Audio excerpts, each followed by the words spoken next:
자, MBC에서 이것과 관련해서 취재를 하고 보도한 내용 먼저 한번 들어보시겠습니다. 명 씨는 미래한국연구소가 내 소유라는 근거를 0.1%라도 가져와 보라고 말했습니다. 지방 예비 후보들에게 공천 대가로 수천만 원을 받아 여론조사 비용으로 썼다는 의혹에 대해선 미래한국연구소가 돈을 빌린 거라며 공천 대가라면 왜 자신이 아닌 연구소장이 차용증을 썼겠냐고 반박했습니다. 연구소 김모 대표는 명 씨가 신용불량자라 차명으로 회사를 소유한 것이라며 명 씨 지시로 예비 후보들에게 돈을 받으러 갔다가 차용증을 쓰자고 요구해 어쩔 수 없이 써준 것이라고 반박했습니다. 자, 이제 저게 이제 미래한국연구소가 중요한 것은 저곳에서 돈이 이제 수억 원 또는 한 10억 가까이 돈이 이제 가까운 돈이 왔다 갔다 했는데 저 실소유주가 누구냐에 따라서 자, 명태균의 역할이 무엇이고 자금은 누구로부터 받았으면 불법성이 있는지 없는지, 왜 또 미래한국연구소가 윤석열 후보를 대통령 만드는 과정에서 81차례의 공짜 여론조사를 해줬느냐, 이런 것이 매우 중요하기 때문에 이게 이제 핵심이라고 하거든요. 자, 저 말로 보면은 미래한국연구소는 이제 명태균 씨게 아닌 거죠. 그렇게 봐야 되지 않습니까? 저는 그 대표님 아시다시피 저희가 속해 있는 싱크탱크 평화 먹고 사는 문제 연구소가 운영비를 받은 것을 송영길이 정치자금을 받은 것과 동일하다 그래서 나를 지금 구속까지 시키고 기소까지 했던 사안 아닙니까? 지금 재판받고 있고. 그래서 미래한국연구소 이 명태균을 이 대한민국 이 윤석열 검찰이 어떻게 수사하고 다룬지를 지금 예의주시하고 있는데 비교가 안 되는 거잖아요. 그리고 저는 지금까지 윤석열 탄핵을 외쳤는데 지금 이 상황이 제대로 밝혀지면 윤석열은 당선 무효, 이 대통령 자격이 없는 사람 아닙니까? 네. 지금 이재명 대표를 김문기를 몰랐다는 이유로 허위사실 유포로 지금 기소해서 100만 원 이상 형을 받아 지금 의원직을 상실시키게 하려고 하는 이 정권이 같은 기준으로 보자면 이거는 완전히 저는 허위사실 유포 정도가 아니라 정치자금 위반에 여론 조작했으면 이거는 당선 무효다. 무효인 지금 대통령이다. 이렇게 생각합니다. 근데 좀 터무니없어 보이는 소리지만 계속 주장을 하잖아요. 근데 그게 주장에 이유가 있지 않을까요? 네. 그러니까 미래한국연구소가 명태균 씨께 아니라면 성립될 수 없는 일들이 너무 많음에도 불구하고, 그러니까 그 명의사장이라는 분의 행적을 보면 그 많은 여론조사와 뭐 그밖에 지방선거 출마 예정자들을 만나서 뭐 온갖 일을 꾸밀 도리가 없는데도 그냥 주장을 해요. 이게 뭐냐? 믿는 게 있어서 그런 게 아니겠는가? 네. 그가 믿는 것은 검찰이다. 네. 다시 말해서 계속 메시지를 주는 거예요. 내가 법적으로 다치지 않으려면 내가 이 소유자여서는 안 돼.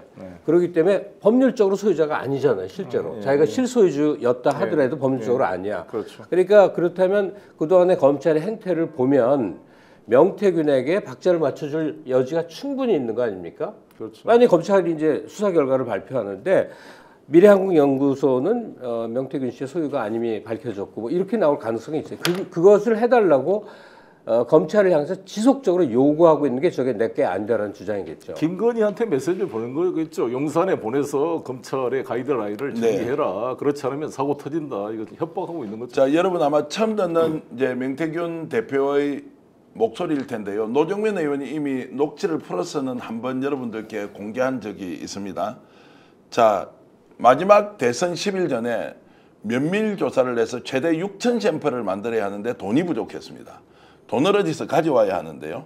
이 돈을 누구에게 받아오라고 하느냐면 지금 이제 문제가 됐던 1억 2천이 아니라 2억 2,700만 원의 현금을 건넸던 그 공천 뒷돈을 받았던 인물에게 돈을 받아오라고 하는 지시 내용이 있습니다.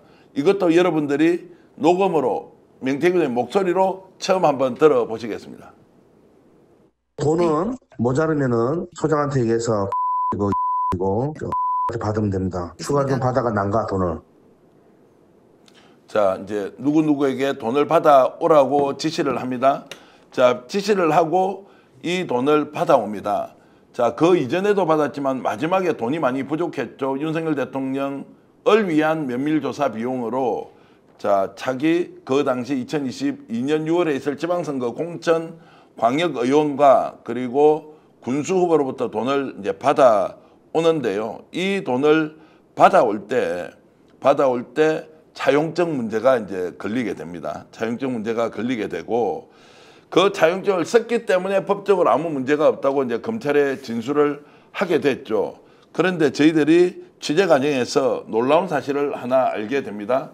자, 그 돈을 받으러 갔던 미래한국연구소에 김 소장이라는 분이 계신데 이분의 육성 증언으로 보면 자, 돈을 받으러 갔는데 이런 일이 벌어졌다. 공천 대가로 받았다고 차용증을 써줄까? 왜냐하면 써줄 마음이 없었는데 돈을 건네는 사람이 차용증을 써달라고 했던 거예요. 자, 그래서 이제 그 내용 김땡땡 소장의 차용증 관련된 녹취 한번 녹음 내용 들어보시겠습니다. 안 그래도 어제 그 명태균 대표한테 전화 받았다. 뭐 오늘부터 여론조사 그거 뭐 몇몇 조사인가 그거 돌린다며. 그거 하면서 전화 받았다. 그래서 차용증 써달라고 하길래 그럼 뭐라고 써주냐? 내가 뭐 공천 대가라고 써줄까? 하니까 아니 그러지 말고 그냥 사무실 운영비로 해가지고 차용증 안 써달라 해가지고 써줬다. 그런데 내가 그걸 가지고 강영희한테 사무실 왔을 때 영태균이가 막 온갖 그걸 써주면 어떡하냐고 그래가지고 하루인가 이틀 후에 모 씨를 보내서 그 차용증을 해소하러 보냈다고. 근데 그 모 씨가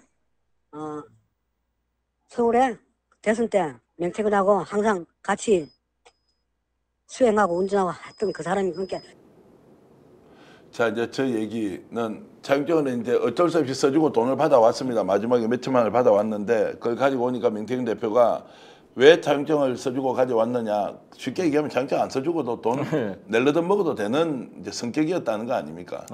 그런데 이제 지금은 이게 터지고 나니까 명태균은 아니 차용증 썼으니까 별 문제 없고 나는 미래한국연구소 아무 관계가 없다고 했습니다.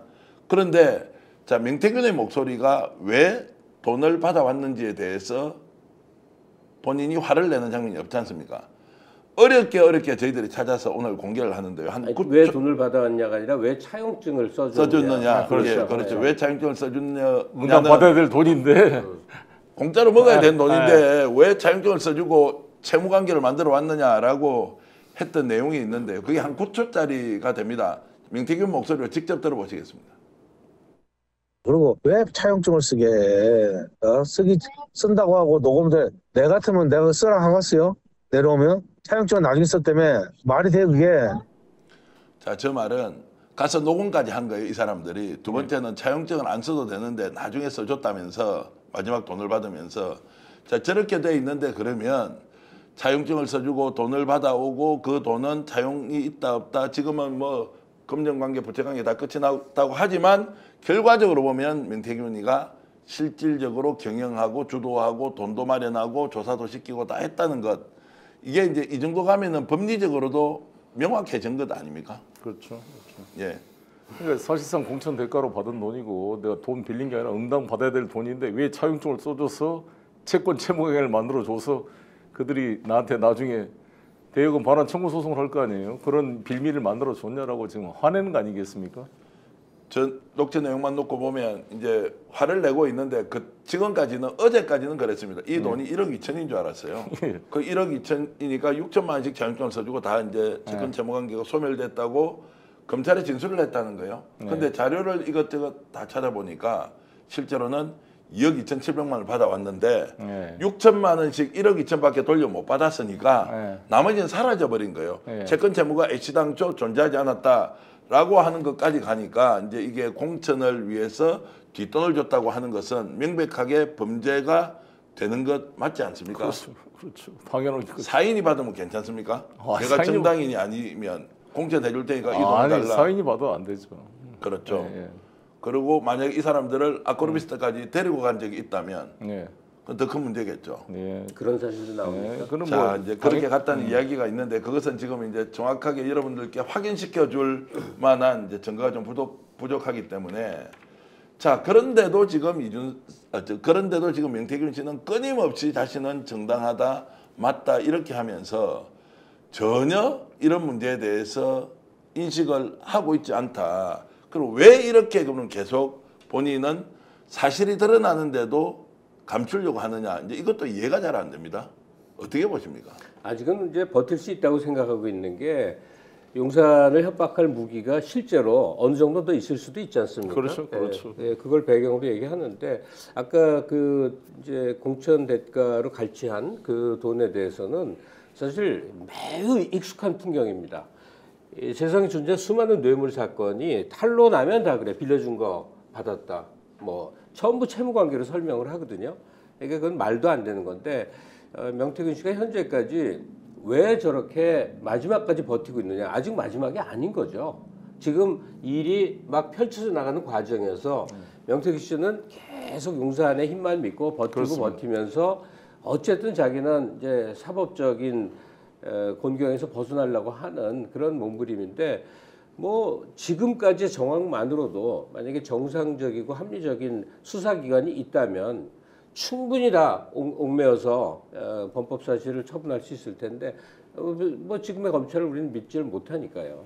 근데 저는 이제 사실 정치를 해보고 제가 뭐 많이 출마를 해봤잖아요. 5선 국회의원, 뭐 인천시장, 서울시장도 출마해봤고 그러니까 이게 출마하는 후보자 입장에서는 뭐라도 잡으려고 합니다. 의뢰 입장이니까. 그런데 명태균이라는 사람을 보면 김종인 위원장도 신임을 할 정도로 간단하지가 않은 친구잖아요. 물론 여러 가지 허위도 거짓말도 있겠지만 어찌됐건 자기 말 맞다는 오세훈 10년 동안 정말 잊혀졌던 존재를 서울시장을 만들고 안철수와의 단일화에 성공시켰고 그 시기를 선택한 것도 보면 상당히 뛰어난 정치적 감각이 있는 것 같아요. 그리고 이준석을 당대표로 만들었고 그러니 정치 경험이 없는 윤석열, 김건희 입장에서는 얼마나 또 신기도 있고 여러 가지 또 뭐 무속 같은 어떤 예지력도 있다 그러고 그러니까 김건희 씨가 뿅 빠진 거죠. 그러니까 멍청한 오빠한테 화내지 말고 오빠 뭘 안다고 떠드냐 철없이 명선생 말을 들어라 이렇게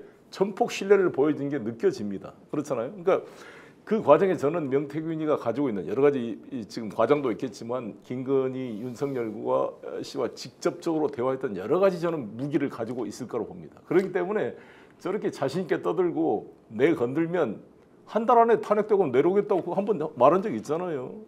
그러니까 지금 어떻게 이렇게 버럭화를 낸 정말 대노해야 될 상황 아니에요? 윤석열 대통령이 자기를 가지고 이렇게 놀고 있는데 하나도 대노하지도 않고 조심조심 시한폭탄 다루고 있는 느낌이잖아요. 정말로 내공이 이제 깊은 두 분과 함께 기발한 사진과 기발한 답변을 보면서 오늘 논의해야 될 게 있는데요.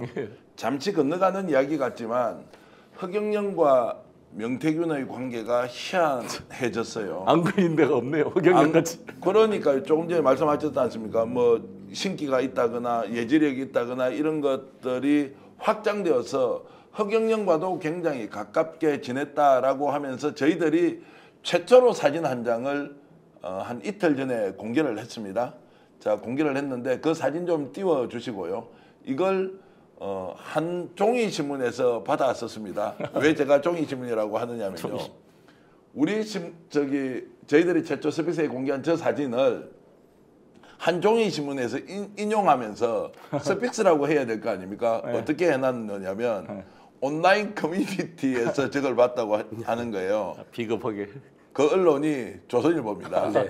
조선일보가 인용을 하면서 스픽스를 안 띄워주려고. 안 홍보하고 띄워주는 싶지 않은 거예요. 거죠. 그래서 온라인 네. 커뮤니티에 있다 하더라도 저게 어디서 왔는지를 설명해야 되는데 자 그게 중요한 것이 아니라 저 자리에서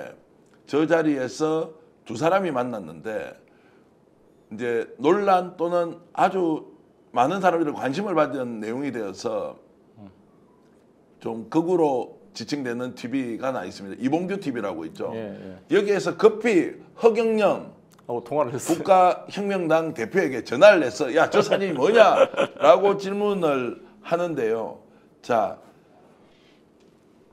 저희들이 준비한 허경영이가 대선 못 나가게 하려고 했다고 하는 장면이 나오는데 원래 목적은 뭐였느냐? 5%까지 올려서 대선 후보 토론회에 나가서 이재명을 저격하고 그리고 윤석열 당선시키기 위해서 접촉하고 만났는데 마치 처음 만난 사람처럼 또 아무 일도 일어나지 않은 것처럼 얘기를 하는데요.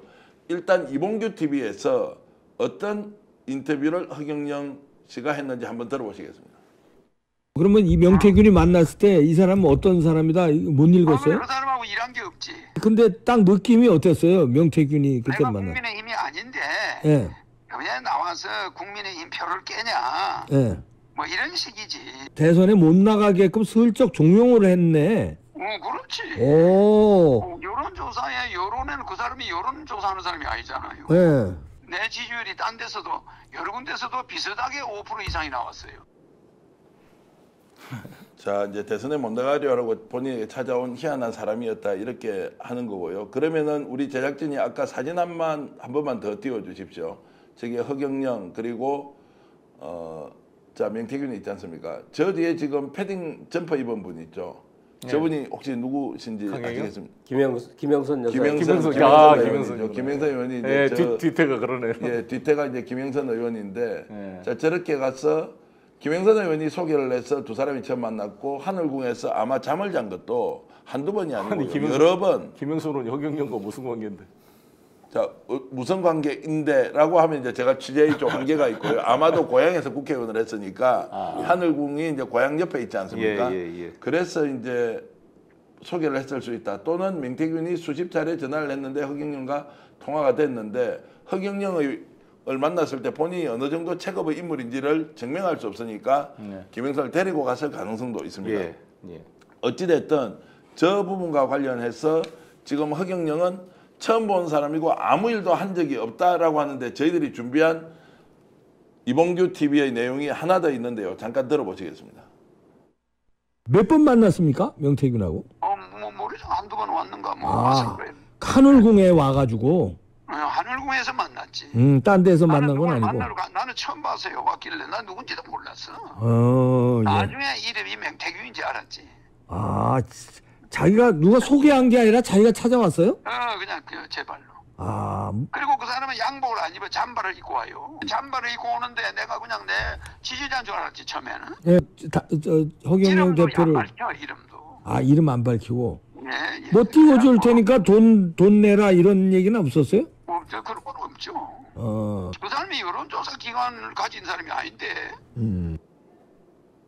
자, 좀 전에 이제 조선일보 인용된 거 보셨죠? 하여튼 한종희 신문에서 저희들 사진을 이제 인용했는데, 자, 누군지도 몰랐다. 그리고 점퍼 차림으로 왔다. 아마 이제 점퍼 차림으로 왔다고 얘기할 때는 한두 번 만난 사이는 아닌 것 같아요. 한두 번밖에 못 봤다고 하는 그 말이 올 때마다 또는 왔을 때 점퍼 차림으로 왔다고 하는 것을 여러 번 만났다는 거고, 누구 소개로 온 게 아니다. 스스로 찾아왔다고 했죠. 다시 아까 그 사진을 보면 김영선 의원이 데리고 왔죠. 이게 거짓말이네, 그것도. 거짓말이죠. 그렇죠. 그러니까 정치를 하니까 저렇게 이제 거짓말 시킬 수밖에 없는 건지 두 가지 의문이 있습니다. 첫 번째는 자, 이봉규 TV가 왜 허경영에게 직접 전화를 해서 이 사실관계를 확인을 했느냐. 그만큼 저 사진이 파급력이 있었다는 것이 하나가 있을 테고. 그렇죠. 두 번째는 실제로 두 사람이 어떤 관계인지가 밝혀지면 우리가 모르는 새로운 단서가 나올 수 있다라는 것도 있지 않겠습니까? 저 사진 재밌지 않습니까? 어떻습니까? 너무 재밌네요. 아니 근데 허경영까지 나오면 이제 사건이 점점 코미디처럼 느껴지긴 해요. 저 미카경입니다. 예, 근데 정황으로서 이제 추리에 들어갈 몇 가지가 있긴 있는데 일단 둘의 이해관계가 아주 맞아떨어집니다. 허경영 씨가 지금 어디서 무슨 소리를 하더라도 결국 궁극적으로 돈을 필요로 하는 사람이라는 건 분명하거든요. 근데 허경영 같은 사람은 아주 좋은 먹잇감인 게 뭐 신고 재산이 480억 뭐 이런 정도니까 자기를 홍보하기 위해서는 안 아끼는 사람이란 말이에요. 그렇죠. 그러니까 허경영 씨에게 명태균의 능력이 입증이 된다면 돈 안 아낄 사람이니까 허경영으로서는 명태균 씨로서는 허경영의 정책 야망에 대해서 부추기면서 5% 이상 TV 토론 나가게 해줄게. 이건 굉장히 큰 이게 될 테고 허경영 씨는 반대쪽에서 마찬가지일 테고요. 그러니까 저들 간에 얼마만한 그 관계가 이루어졌는지는 끝끝내 함구할지는 모르나 미뤄 짐작하기에는 서로의 필요에 의해서 굉장히 많은 업무적 거래가 있었을 가능성이 높죠. 그러니까 굉장히 중요하게 만났는데 지금은 해퍼닝처럼 허경영이 얘기하잖아요. 소개한 사람도 없이 스스로 찾아왔다고 했는데 소개한 사람이 있죠. 김영선 의원이고 한두 번 왔다고 했는데 한두 번 간 게 아니고 여러 차례 갔고 여기에 동행한 사람도 굉장히 많습니다. 그리고 혹시라도 뭐 거래가 있었나 없었나 그런 거 없었다라고 하지 않습니까? 그러면 이제 저희들이 확보한 자료 하나 여러분들께 보여드리겠습니다. 거래를 한 것이 있는지 없는지 실제로 허경영 후보가 대선 과정에서 미래한국연구소를 통해서 이런저런 용역을 줬는데 거기에 대한 중요한 단서를 저희들이 하나 확보했는데 직접 사진으로 한번 보시겠습니다. 자, 허경영 2,700만 원, 허경영 3,000만 원. 이게 이제 지금 미래한국연구소가 가지고 있는 장부 안에 보면요. 장부에. 용역을 수행했던 것 중에 저 두 개가 나오는데요. 제가 본 건 이제 저 두 개인데 그 외에도 몇 개가 더 있는 모양입니다. 용역 제목은 없습니까? 제목은 없고요. 뭐 제목이 있긴 하지만 말씀드리기가 이제 곤란해서 네. 어쨌든 저런 걸 통해서 허경영이 명태균에게 뭔가 용익을 줬다는 것은 이제 밝혔죠. 만약에 근데 저게 장부면요. 지금 회당 가격일 거 아니에요. 한 번은 2,700만 원, 한 번은 3,000만 원 받았다는 거 네. 아니에요. 근데 쟤네들 저 조사할 때 중간에 한 40만 원 얘기 나오지 않습니까? 전화비만 단순히 40만 원. 네. 예. 그러니까 많이 들어봐야 돈 100만 원일 거 아니에요. 허경영이 당했네. 그거보다 더듬이요. 그 정도는 더 들어. 아니 들어봐야 최소한 500 될 이상. 텐데 조금 덜 텐데 한 번에 지금 3,000 받고 2,700 받고 뭐 이런 식으로 받았다는 얘기일 거 아니에요. 지금 그렇게 추리하면 명태균한테 허경영이 당한 거네요. 당했다 이렇게 볼 수도 있고요. 이제 저건 이제 여론조사로 썼느냐 아니면 ARS 홍보용으로 혹시 대선 과정에서 ARS 홍보 같은 거 할 때 갑자기 전화 받으면 허경영 목소리가 좀 들렸던 기억이 없습니까? 네, 저는 받은 적이 있어요. 저도 받은 적이 있거든요. 그렇죠. 예, 그러면 그런 이제 것들을 용역을 줬을 수도 있고. 자, 그러면 제가 다시 이제 질문을 드리면 송 대표님 처음 본 사람한테 저 용역 줍니까? 저런 용역을 주냐고요. 그것도 한 번도 아니고 두 번도 아니고 제가 알기로 여러 차례 더 있는데 대부분 저런 용역은 정상적인 여론조사가 아니라 명태균의 주 특기가 여론 조작 아닙니까? 근데 교묘하게 유도해서 필요한 수치를 정해놓고 거기에 맞춰가는 이제 주문 여론을 매수. 하기 때문에 그렇죠. 주문 매수라니까 딱 허경영 같은 사람들이 필요한 거죠. 돈을 써서. 자, 그래서 이제 실제로 허경영 여론조사를 위해서 명태균 대표가 자 안타까워하는 장면의 또 녹음이 하나 있습니다.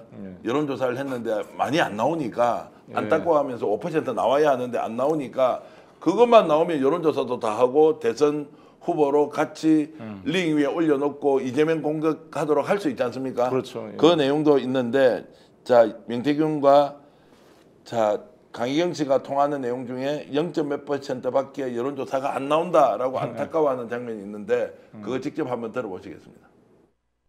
여론조사는 오늘 나오나요? 아니요, 내일까지 돌리신다 하시던데.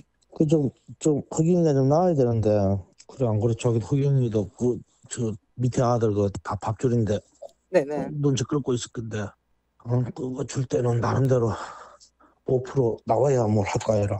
뭐 0.몇 %인데 그 뭐 자, 저 말이 이제 줄 때는 한 5% 나오기로 기대하고 줬는데 좀 나오긴 해야 하는데 지금 현재는 0.몇 %밖에 안 나온다. 제가 이제 이 녹음 내용을 공유하는 이유는요. 어떻게 거짓말을 시켜도 저렇게 새빨간 거짓말을 시키느냐. 허경영이 나와서 원래 그 사람이 바른 이야기 안 하는 걸로 잘 알지만 처음 본 사람이고 지 스스로 찾아왔고 이런 무슨 일 준 게 없다라고 했는데 그 세 가지가 다 거짓말로 지금 저희들 취재해서 저걸 확인시켜 드릴 정도면 얼마나 허술하게 거짓말을 시키는 겁니까? 아니 그냥 방송에 나와서 공중부양한다고 그러면서 부양도 못하면서 바로 시청자 앞에 거짓말을 하잖아요. 그러니까 문화평론가로서 이제 좀 질문을 드리면 이 명태균이 갖고 있는 이 바운더리 있지 않습니까? 김건희 여사도 사로잡았어요. 허경영에게도 접근해서 안드로이드에서 오신 허경영 그리고 본인은 명왕성에서 온 명태균 이런 단어를 썼다 그러거든요. 자 그렇게까지 할 능력이 대단하다 아니면 이상하다 어떻게 평가해야 합니까? 근데 우리 사회 이제 약간의 그 전통적으로 그런 게 남아 있죠. 그러니까 김건희 씨하고 갈비탕 집에서 왜 처음 명태균이 봤을 때 뭐 조상의 음덕으로 나타나신 분이고 이런 투의 대화가 그 어법이 통하는 세계가 존재하는 것 같고 그런 언사 구사할 줄 아는 걸 일종의 내공으로 보는 것 같아요. 근데 허경영 씨도 사실 그렇거든요. 원래 자기는 정치인이라고 주장했던 사람이에요. 그러다가 예능이 되면서 돈을 좀 벌기 시작했어요. 정치인이라고 주장할 때는 엄청나게 가난했습니다. 월세방을 전전했던 사람이에요. 그러다가 신은 교주가 되니까 지금은 거부가 됐거든요. 그러니까 저런 사람들의 모든 목적은 그냥 부를 쌓는 거예요. 그게 뭐를 정치를 얻고 있건 예능을 얻고 있건 지금 명태균 씨가 그 무속인이라고 그러면 굉장히 싫어한다는 얘기가 사실은 그 무속적 언어 다시 말해서 옛날 고담준론식의 도사급 언어를 구사할 줄 안다는 거거든요. 그러니까 무속인은 아니겠죠. 점쟁이나 무당은 아닐 거예요.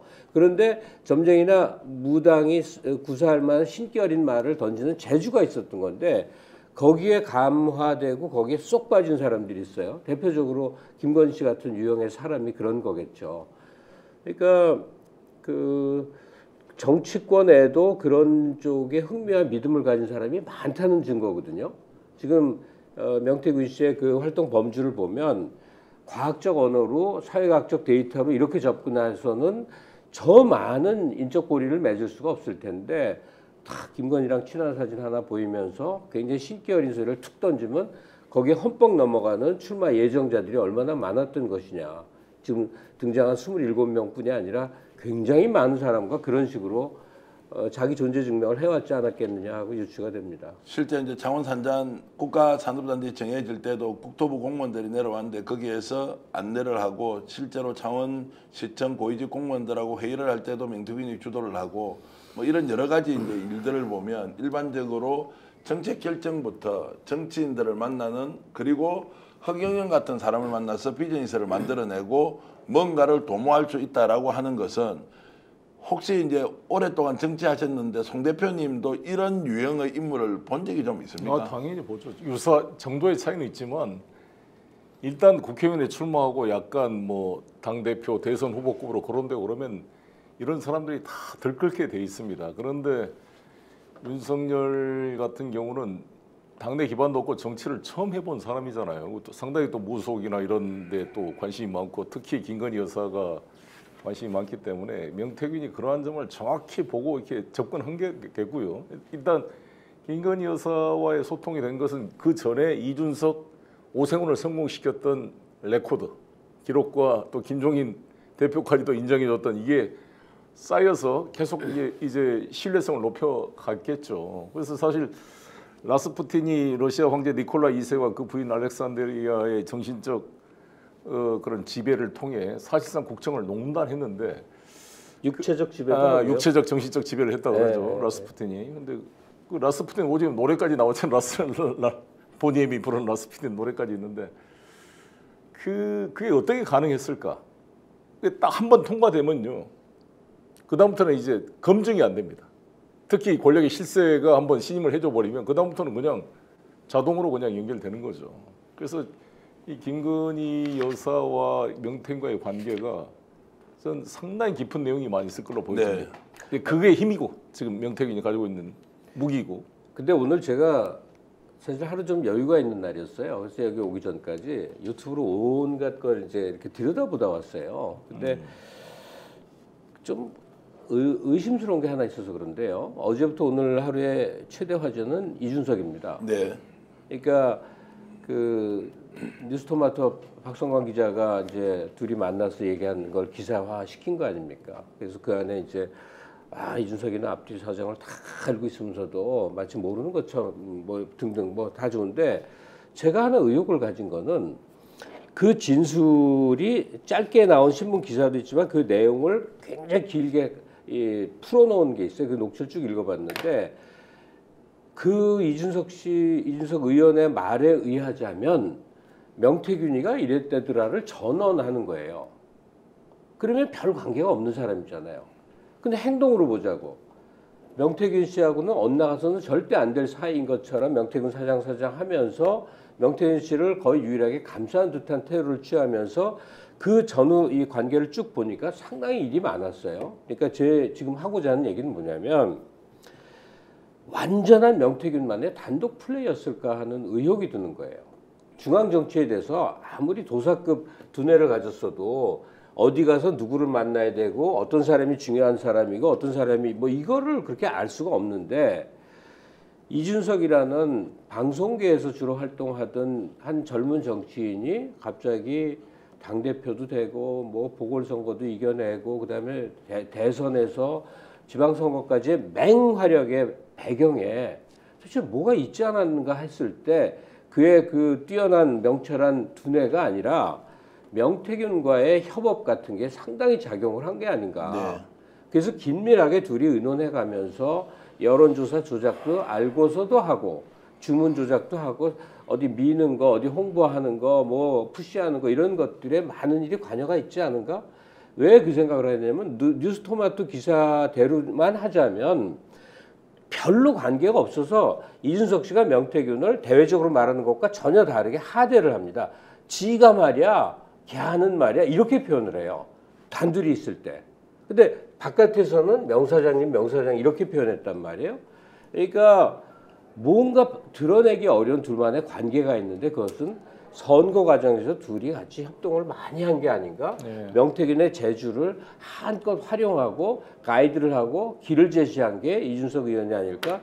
이런 의혹이 아주 모락모락 난다 이거죠. 자, 뭐 대부분 동의를 하고요. 다만 이제 여론을 조작했다거나 왜곡했다거나 이제 이 부분은 증거가 아직까지 나온 게 그렇죠. 아니어서 조금 해야죠. 조심해야 되는데 어쨌든 기획하고 함께 움직이면서 뭔가 큰 꿈을 도모했다. 이 내용 저희들이 후반부에 다루려고 제대로 준비해 놓고 있는데요. 자, 이준석 전 대표 지금 현 의원과 명태균은 도대체 어떤 관계였고 왜 이준석을 이렇게 밀었고 이준석 대표는 지금도 명태균의 실체에 대해서 비판하지 않는가라는 부분은 여러분 잠시 후에 같이 얘기 듣고 더 깊은 정보 공유해 드리겠습니다. 이준석 의원 얘기를 오늘 안 할 수가 없습니다. 대한민국 보수 정치에 기대 주고 여전히 저는 기대하는 바가 있는데 조금 전에 김갑수 선생님이 말씀하셨듯이 스탠스가 좀 이상하다. 왜 김건희 여사를 옹호하는 듯한 발언을 하지? 명태균과 굉장히 깊은 관계가 있을 것 같은데 그런 부분에서도 조금은 실망스럽게 대응을 하는 것 같다라고 하셨는데 일단 오늘 아침 SBS에서 김태현의 쇼에 나와서 했던 발언 먼저 한번 들어보시겠습니다. 그리고 명태균 사장의 불법을 알고 제가 뭐 공범이다 주범이다 뭐 이런 식으로 거기다 하는데 불법이 뭔지 적시해야죠 그러면은. 이준석 의원은 명태균 씨를 별로 공격을 저 안 하고 보세요. 제 이력을 살펴보세요. 저는 대세에서 뭐라 한다고 따라가지 않아요. 저는 이 사안에서 봤을 때 제가 계속 얘기한 강혜경 씨가 절대선이라고 놓고 이렇게 가는 것 자체가 위험한 거라고 얘기했어요 계속. 그래요? 그 역할이 크냐는 굉장히 주관적인 질문이에요. 뭐 그럴 수는 있죠. 명태균 사장이 생각하기엔 자기 역할이 컸다고 생각할 것이고 선거 전반에서 명태균 사장이 어디인지도 몰랐던 사람은 인정 안 할 것이고. 오세훈 시장은 그런 입장이에요. 그러니까 저는 그 선거에서는 명태균 사장을 본 적이 없기 때문에 뭘 했는지 모르겠어요. 근데 역할이 있긴 있었어요? 근데 지금 가서 예를 들어서 다른 사람들이 하는 말을 조합해 보면은 뭐 어느 정도 역할을 했구나. 자, 그러면 이제 서울시장 선거 때는 뭐 크게 관계가 없었고 그 뒤에 당대표 선거까지 이제 한 2달 정도 인터벌이 있습니다. 자, 2021년 4월 7일 날 서울시장 보궐선거가 있었고 6월 11일 날 당대표 최종 그 확정일이었으니까 그 사이에는 이제 몰랐다고 할 수도 있는데 저는 이제 이준석 의원의 설명은 어떻습니까? 송 대표님 좀 납득은 되시는가요? 자세히는 모르겠습니다만 이준석이 당대표가 된 것은 DK 주류가 유승민 같은 사람을 제끼고 주호영을 제끼고 이준석을 선택한 것은 정권 교체에 대한 강한 열망으로 저는 이렇게 수단으로 활용을 했다고 봅니다. 그래서 DK 주류가 밀었잖아요, 이준석을. 이준석이 박근혜의 탄핵의 강을 넘어가야 된다고 이야기한 것은 용기 있는 행동이었잖아요, 그때. 그렇지 않습니까? 그때 그래서 저도 많이 칭찬을 했고 그랬고 또 제가 당대표로서 이준석 당대표 아주 여러 가지로 여야 관계의 새로운 모델을 보여주기 위해 노력을 했는데 최근에 이제 토사 구팽되면서 제가 그때 당대표 시절에 그랬거든요. 윤석열 너무 열심히 선거운동하지 말아라. 윤석열 되면 반드시 이준석 대표 토사 구팽 시킬 것이다. 역설적으로 윤석열이 떨어져야 이 검찰 세력들이 물러가고 이준석, 유승민, 당신 같은 사람이 보수 정당을 주도할 수 있는 기회가 열린 것이다. 내가 이렇게 얘기했는데 그때는 흘려들었지만 나중에 내 말이 맞았다 그렇게 얘기하더라고요. 본인도 양두구육을 했다라고 지금 비판을 했는데 왜 요즘에 갑자기 김건희 여사에 대한 우호적인 발언을 하면서 저렇게 좀 이상한 행보를 보일까에 대해서 좀 의문을 가지고 있습니다. 아니 오늘 토픽하고 그 깊은 관계는 없지만 좀 그냥 얘기를 하자면 여기 송영길 대표가 대표적으로요. 서로 당대표 이준석 씨도 국힘 당대표하고 민주당 당대표 하신 두 분이 굉장히 가까운 게 참 많이 알려졌어요. 그래서 엘리트끼리 대화가 되는 정치인이면서 엘리트가 아닌 경우들도 많아요. 근데 아주 세련된 대화들을 하면서 여야지만 친하게 지내는 그 모습이 뇌리에 많이 남아 있거든요. 정치적 관계죠. 저는 이준석 방송 초기에 뭐 굉장히 가까워서 같이 돌아다니는 일도 많고 사적인 관계에서 친숙한 기억이 상당히 많아요. 그래서 굉장히 옹호적으로 많이 봤었어요. 뭐 굳이 정치 발언을 하자면 세상에서 안철수보다 싫은 사람이 뭐 홍준표라든지 남들이 잘 모르는 얘기예요. 그 사적인 얘기를 좀 나누는 게 있겠죠. 그다음에 김진애 선생이 맞아 젊은 친구들이 좀 정치 전면에 있어야 돼. 그러면서 너무너무 이뻐하는 거예요. 개인적인 관계는 없는데 대중적인 이제 정치 존재로서 그런 사람들이 있었단 말이에요. 근데 요즘 다 이게 뭐냐 하는 생각을 하게 된 거예요. 그러니까 정치라는 게 더럽기도 하고 돈도 만지게 되고 뒤에서 협잡을 하는 수가 있는지는 모르나 저렇게 명태균이 벌이는 행태, 김건희 씨가 하고 있는 것 같은 전횡 이런 것을 같이 어떤 아주 기기묘묘한 줄을 타고서 가는 건 아니라고 생각하거든요.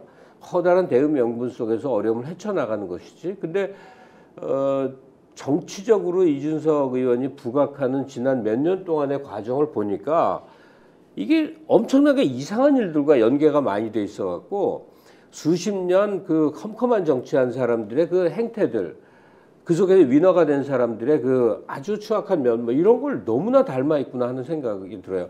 김태현 정치쇼 나와서 지금 아까 내가 명태균이랑 불법을 했다고 그러면 그 불법 사실을 내놔라 이 얘기잖아요 지금. 근데 이준석 씨가 알아야 될 게 법리에 걸리는 명백한 불법이 중요한 게 아니라 행태가 중요하단 말이에요. 정말 정당하지 못한 그런 식의 정치 행태를 보인다면 지금과 같은 젊은 기대주로서의 정치적 지위 그 자산은 다 날아가는 거예요.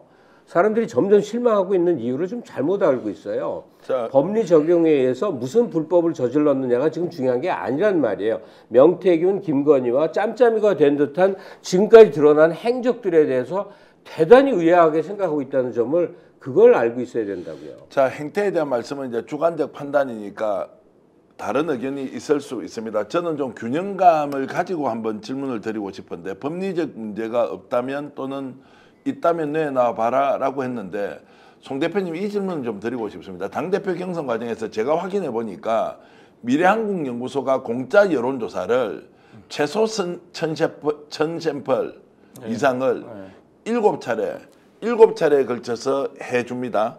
거기에 6번이 나경원 후보를 이기고 이준석 대표가 자 이기는 걸로 이제 나옵니다.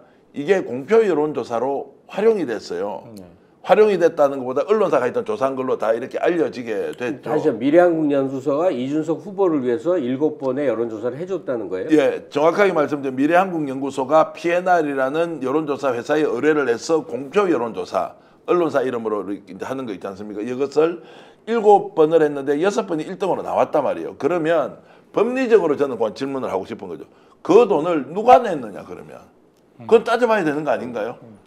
당내 경선에는 여론조사비를 공짜로 다 받아도 됩니까? 안 되죠.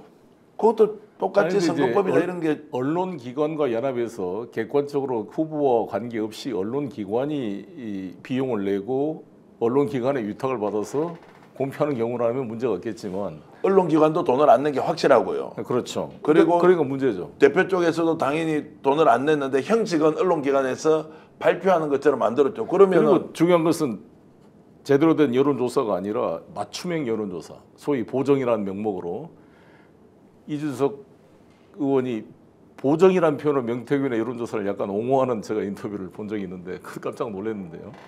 그런 식으로 사실상 여론 조작을 하는 행위는 범죄 행위 아닙니까? 네. 완전히. 일단 계약서가 있는지를 물어봐야죠. 없습니다. 계약서 없이 했다면 그건 너무나 이상한 거죠. 더구나 이준석 씨가 무슨 윤석열입니까? 윤석열 대선 후보 때 이 도박이라고도 할 수 있죠. 근데 이거는 말이 안 되는 거 아닙니까? 그래서 이제 이런 부분이죠. 자, 7번을 했고, 자, 그런데 계약서가 없다, 돈도 지급되지 않았다. 그러면은 이건 공표 여론조사이기 때문에 언론사가 알아서 한 거 아니냐? 언론사도 미래한국연구소에 돈을 주지 않았어요. 그러면 윤석열 후보가 했던 81차례 81회의 여론조사도 23번을 제외한 58회는 공표 여론조사거든요. 이걸 매일 해가지고 보고를 했다는 거 아니에요. 그러면 이것도 똑같이 언론사든 또는 의뢰한 회사가 알아서 한 것이다 라고 해버리고 돈을 준 바가 없다. 그런데 자 명태균은 청구서 만들으라고 해서 3억 7,500만 원을 만들어서 가져갔다가 결국 김영선 공천으로 되받아오지 않습니까? 그렇습니다. 그러면 최소한 당대표 경선 과정에 있었던 이 부분도 상식적으로는 이준석 대표가 설명을 하는 것이 맞다고 저는 보는 거죠. 그래야 이제 젊은 정치, 새로운 개혁 보수의 그렇죠. 행태에 맞지 않느냐라는 이제 질문을 드리는데 법적으로 문제가 없다 또는 그런 게 있으면 가져와 보라고 하니까 설명이 잘 안 되는 거죠. 지금 이 모든 문제는 사실 김건희 공천 개입을 고리로 해서 윤석열 정부의 문제를 깊이 들어가서 민주시민들이 바라는 어떤 목적성이 있기 때문에 조금 흐려지는 감이 있습니다만 여론조사 장난질로 선거판 이리저리 흐려놓는 이 풍태는 정말 엄단이 돼야 됩니다. 우리가 다 속아 넘어간 거 아니에요 지금. 그러니까 윤석열 지지율의 그 지지세라는 것도 보니까 PNR에서 만들어내서 주로 이 페이스북 통해 갖고 빵빵빵빵 터트린 거고. 그러니까 지금 전기현 선생님이 얘기하듯이 윤석열이 그 미래한국 연구소 여론조사 장난으로 득본거나 이준석이 당대표 된 거나 뭐 행태가 거의 같은 거 아니냐. 좀 저도 그 동감이 돼요. 그래서 이제 이준석 의원이 지금 현재 김건희 여사에 대한 문제 또 강혜경 씨의 공익 제보, 명태균 씨의 행태에 대해서 국민의 일반 정서와 달리 왜 저렇게 할까라는 것에 대해서 질문을 던져봤습니다. 여기에 대한 중요한 단서가 저희들이 강혜경 씨와 공익 제보자 강혜경 씨와 인터뷰를 하면서 저희들이 들었던 얘기가 지금 현재 상황을 전체적으로 설명하는 중요한 단서가 되겠다라고 해서 그 강혜경 씨와 인터뷰했던 내용을 여러분들께 공개해 드리겠습니다. 왜 명태균은 이준석을 저렇게 만들고 이준석은 왜 지금도 명태균과 깊은 관계를 맺은 것처럼 보이느냐. 그 단서 강혜경 씨의 목소리로 직접 들어보겠습니다. 이준석 당대표 그 선거 여론조사를 시작을 할 때 그 명태균 대표가 다음 차기 대선 주자로는 이제 이준석을 만들기 위해서 당대표를 먼저 만들고 대통령 선거에서 지금 그 윤석열 후보 대신에 이준석을 넣으려고 보니까 나이에서 미달이 되기 때문에 이번 선거에서는 패스를 하고 다음 차기 대통령에는 이준석을 만들어야 된다라고 주변에도 여러 차례 얘기를 한 걸로 알고 있습니다. 자, 본인도 여러분 들었고 주변 사람들에게도 결국 이준석을 대통령으로 만들어야 되는데 지난 대선 때는 하기에는 현실적으로 송 대표님 그 나이가 만 40세, 만 40세가 안 되니까 어렵고 자기 대통령으로 만들기 위해서 저걸 했다. 그러면 제가 취재를 종합해 보면 저희 취재를 종합해 보면 정거장으로서 결국 윤석열을 내세워서 대통령을 만들고 다음에는 이준석을 대통령으로 만들자는 그랜드 플랜을 가지고 움직였다는 거예요. 그렇게 설명해야 자 2024년이죠. 이번 공천 과정에서 7불사 모임이 나오지 않습니까? 다 갈아엎고 계획신당으로 오너라 라고 했던 것도 설명이 되는 부분이 있고요. 그리고 거기에 하나 더 설명되는 게 있습니다. 이건 너무 재밌는 건데 윤석열에게 별의 시간이 왔다라고 누구야죠? 김종인 위원장이 말하면서 그렇게 종용을 했다고 그러죠. 틀어진 계기가 되는 건데 2년짜리 대통령 해라. 개헌 완성하고. 이게 이준석이 다음이라는 전체 계획이 있었던 거죠. 그죠? 그러니까 이게 다 엮여 들어가는 거구나. 그리고 2년짜리 한 다음에 그때 염두에 뒀던 게 일반적인 대통령제가 아니었어요.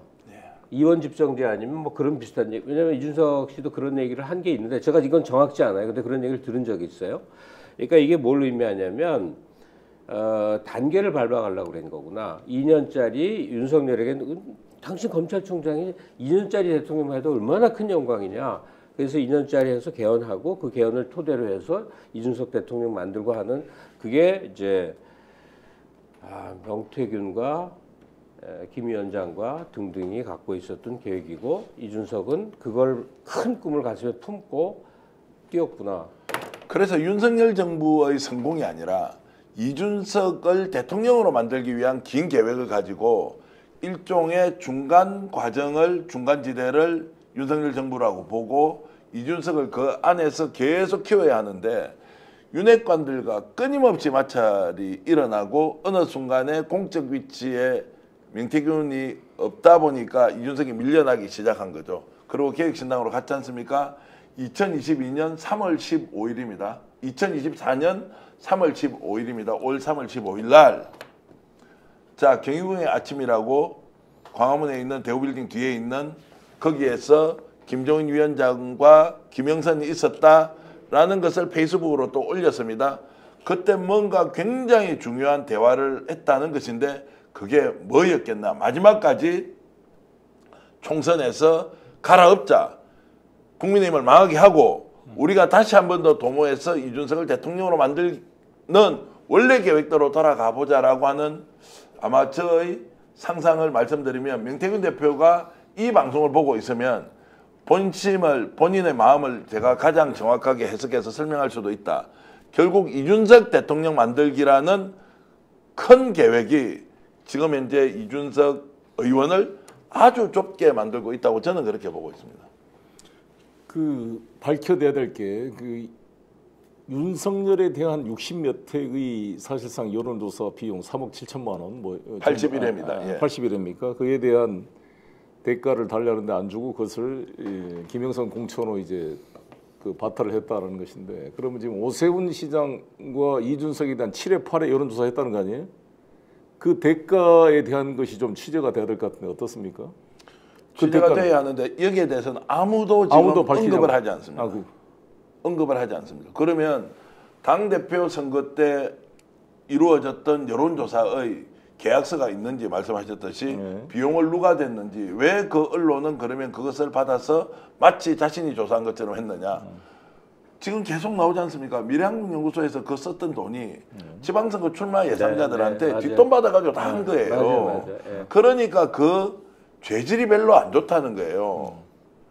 그런데 여기에 대해서는 정치인들이 아무 얘기를 하지 않습니다. 그러니까 빨리 명태균을 구속하든지 자보다 수사를 시작해야 되는데 지금 창원지검이 맡고 있어서 이게 지금 수사를 할지 증거 은폐를 할지 좀 신뢰할 수가 없는 상황이잖아요. 9개월 동안 이미 은폐를 해왔고요. 은폐를 수사과에 검사분야 맡겨놨다가 수사 안 한 거고. 그러니까 우리나라의 지금 최대 불행은요. 그 검찰이 뭘 한다고 해도 전혀 믿을 수 없는 겁니다. 그러니까 이게 오늘 박은정 검사가 그 국감에서 지적을 했지만 특별수사본부를 만들지 그 박성재 장관한테 지적을 했잖아요.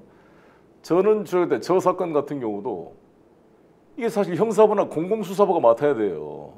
그렇잖아요. 전당대회 사건이니까 옛날 공안부. 그런데 이거를 반부패 수사이고 특수부가 맡아가지고 10몇 명의 검사가 달라붙어서 100여 명에 넘는 사람을 소환해서 압수수색을 했단 말이에요. 그럼 이 명태균 사건 같은 경우는 서울중앙지검으로 가져와야죠. 저를 잡기 위해서 여수산단 회장 박용화 씨가 순천지검에 있던 사건을 중앙지검으로 끌고 올라와서 박용화 씨의 별건 수사를 압박을 해가지고 저의 불리한 증거를 만들기 위해서 걔들이 노력을 했거든요.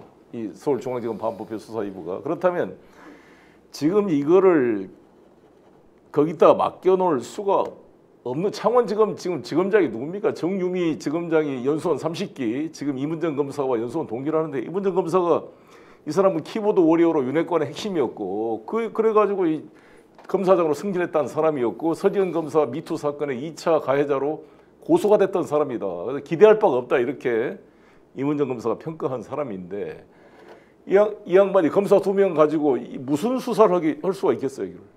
수사를 한 게 아니라 무슨 증거를 또 조작하고 은폐할지 모르죠.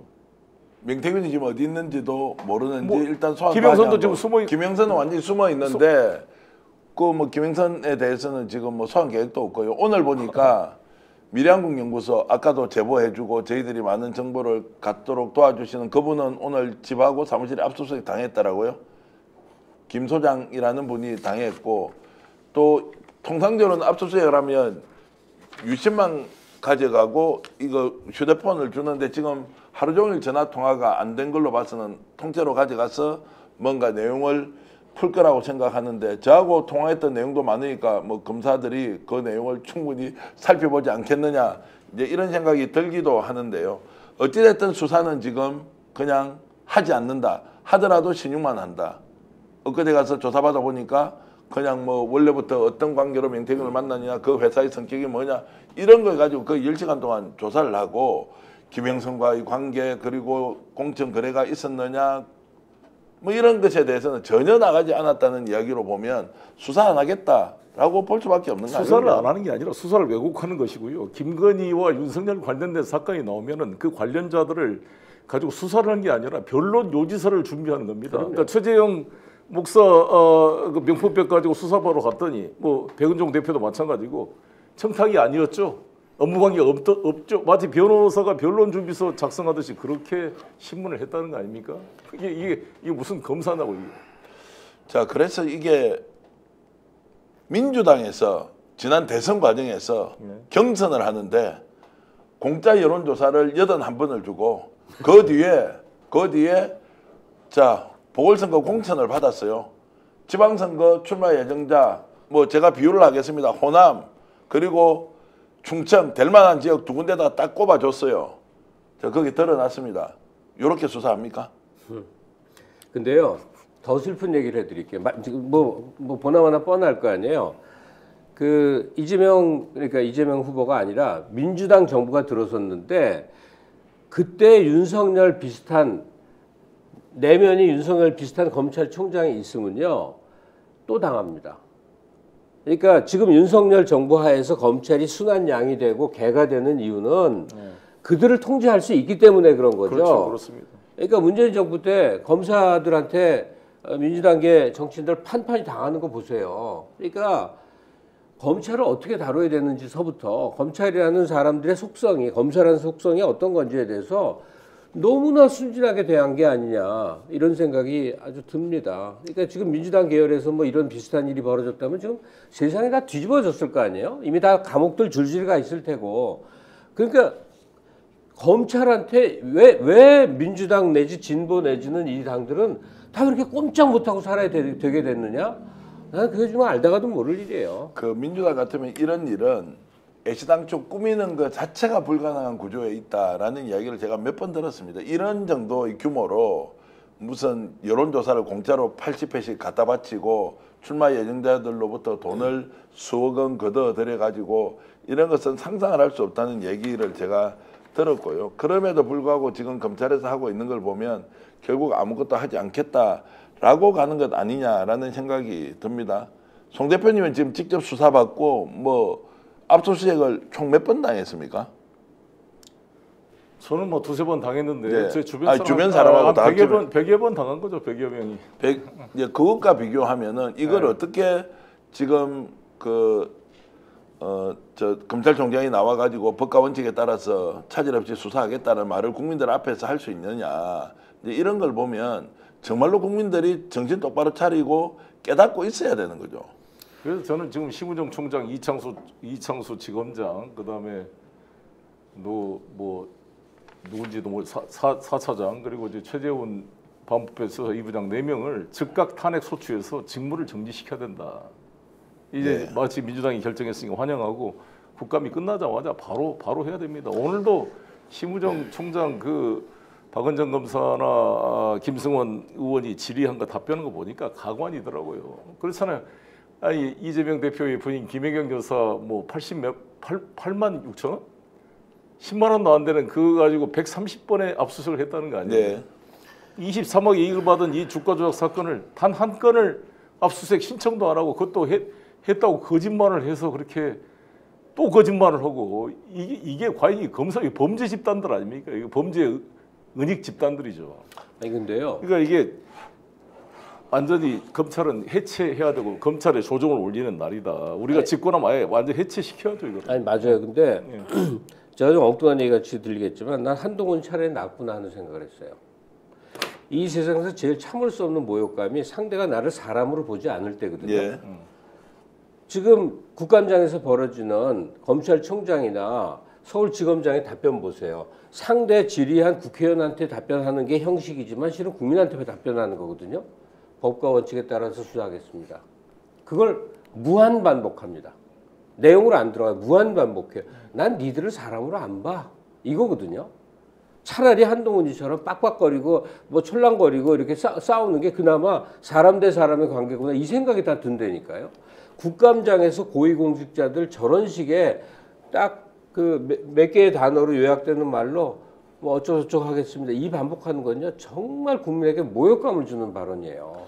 근데 이렇게 이제 검사들이 법과 원칙에 따라서 또 수사 중인 사안에 대해서는 지금 뭐 발언하는 것이 적절치 않아서 죄송합니다. 이게 뭐 마치 그냥 뭡니까 버튼 누르면 자동으로 나오는 이렇게 말처럼 되는데 송 대표님이 지금 하고 있는 지금 재판과 관련해서는 이정건 씨가 나온 또 증언 내용 이런 걸 보면 아예 검사가 조작해서 불리하게 만들려고 작정하고 했다는 것이 이번에 또 재판 과정에서 나오지 않았습니까?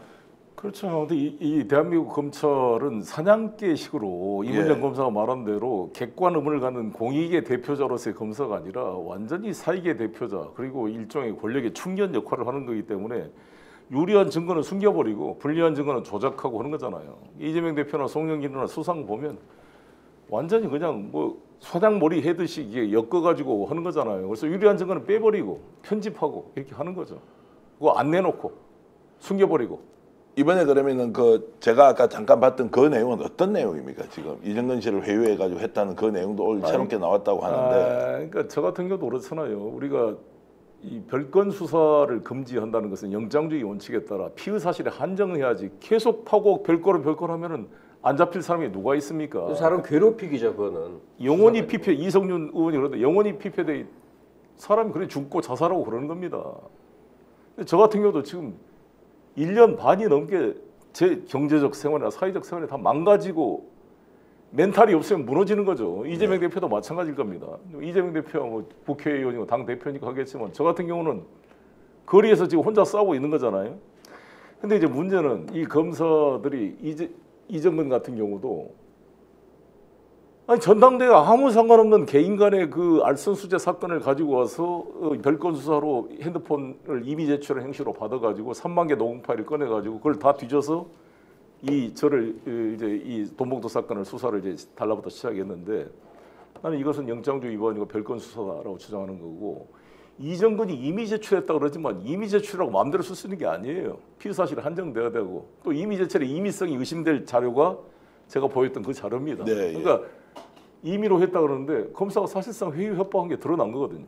이게 검사들이 제출 안 하려고 하는 것을 법원에 요구해서 그 피의자 신문하는 영상 자료를 찾아서 살펴봤더니 아주 회유하는 내용이 나왔습니다.